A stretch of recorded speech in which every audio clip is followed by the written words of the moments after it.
The neighborhood group chat exploded at 7:32 p.m., and I knew Karen had finally snapped. Her all-caps rant about my illegal backyard chickens was the spark that lit a fire I didn't know I'd been tending for years.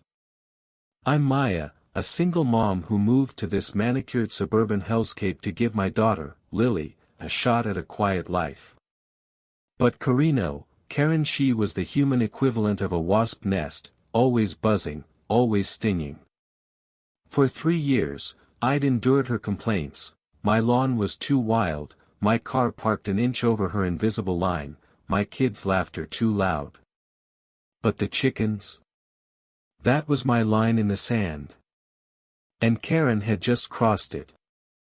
It started innocently enough.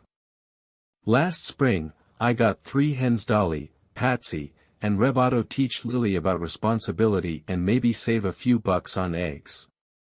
They clucked softly in their coop, tucked discreetly behind my garage. The neighbors loved them, old Mr. Jenkins even brought carrot tops for them. But Karen, who lived 2 houses down, declared them a public health hazard. She'd storm over, notepad in hand, scribbling violations like she was the HOA's self-appointed sheriff.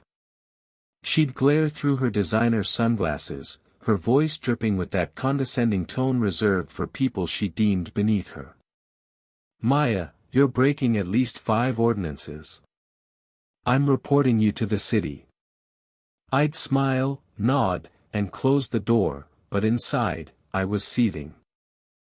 The tension built like a summer storm.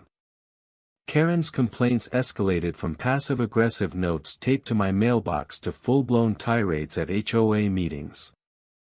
She'd stand up, clutching her literal pearls, and lecture about property values and community standards.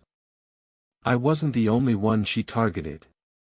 She'd reported Mr. Jenkins for his overgrown roses, hounded the Garcias for their kid's skateboard ramp, and even called animal control on Nguyen's tabby for trespassing. The neighborhood was a pressure cooker, and Karen was turning up the heat. Then came the petition. One crisp October morning, Karen marched door to door, her clipboard a weapon, demanding signatures to ban backyard livestock. She cornered me on my porch, her eyes glinting with triumph. This is your last chance, Maya. Get rid of those filthy birds, or I'll make sure the city fines you into oblivion. Her voice was a knife, sharp and personal. I felt Lily's small hand slip into mine, her wide eyes watching this woman who seemed to thrive on our discomfort. That was the moment I stopped playing nice. I didn't yell. I didn't threaten. I just smiled and said, Karen, you do what you gotta do. She smirked, thinking she'd won, and strutted away. What she didn't know was that I'd been documenting her reign of terror for months. Every note, every rant, every time she'd screamed at a neighbor's kid, I had it all. Photos of her parking her SUV across 2 handicapped spaces at the grocery store. Screenshots of her unhinged group chat messages. Even a video of her dumping her dog's waste in the Garcias yard, thinking no one was watching. I'd built a case, and I was ready to fire. The next day, I filed a formal complaint with the city, the HOA, and even the local police for her harassment. I included everything: dates, times, evidence. I wasn't just reporting her, I was dismantling her. But Karen, true to form, didn't see it coming. She was too busy drafting her own complaint about my chickens, oblivious to the storm heading her way. The showdown came a week later, on a Thursday evening thick with the scent of impending rain. I was in my driveway, unloading groceries, when Karen's SUV screeched to a stop. She stormed out, waving a piece of paper like a battle flag.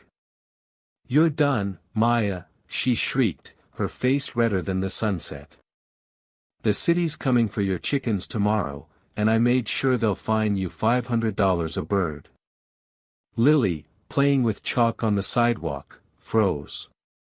Neighbors started peeking out, drawn by the commotion. This was at high noon of our little suburban war. I set down my grocery bags and stepped closer, my voice low but steady. "Karen, you're too late. I filed a report on you first." Her eyes widened, then narrowed, like she couldn't process the idea of being outmaneuvered. "What are you talking about?" she spat. I pulled out my phone and showed her the email confirmation from the city, timestamped 3 days ago. Harassment, vandalism, code violations all laid out in black and white. Her face drained of color, but she doubled down, jabbing a finger at me. "You think you can scare me? I'm Karen freaking Thompson. I own this neighborhood." That's when Mr. Jenkins shuffled over, his cane tapping the pavement. "Karen, you've been reported by 6 of us now," he said, his voice calm but firm.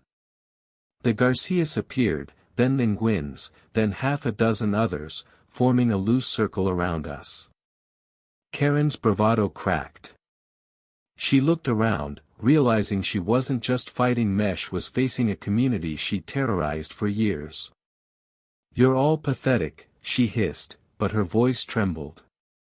She spun on her heel, got in her SUV, and peeled out, leaving a cloud of exhaust and silence in her wake. For a moment, I thought we'd won. The neighborhood felt lighter, like we'd exorcised a demon. Lily hugged me, whispering, "Is it over, Mom?" I kissed her forehead and said, "I hope so, kiddo." But victory, I learned, doesn't always taste sweet. 2 days later, the city inspector arrived not for my chickens, but for Karen. They found her property riddled with violations she'd dodged for years, an unpermitted deck, illegal tree removal, even a shed built over a utility line. The fines piled up, and the HOA, emboldened by my report, voted to censure her. But that wasn't the worst of it. Karen's husband, a quiet man who'd always seemed embarrassed by her, filed for divorce. Rumor was she'd been draining their savings to fund her petty crusades. By the end of the month, her house was on the market, and Karen was gone, leaving behind a for sale sign and a neighborhood that didn't know whether to cheer or mourn. I should have felt triumphant, but I didn't. Late at night, when Lily was asleep and the chickens were quiet, I'd sit on my porch and wonder if I'd gone too far. Karen was a bully, no question, but she was also a person flawed, angry, maybe even broken. I'd wanted justice, but what I got felt closer to vengeance. My chickens were safe, my neighbors were grateful, but the cost was a woman's unraveling life. I'd beaten her at her own game, but the game itself felt dirty. The neighborhood group chat is quieter now, but the tension lingers.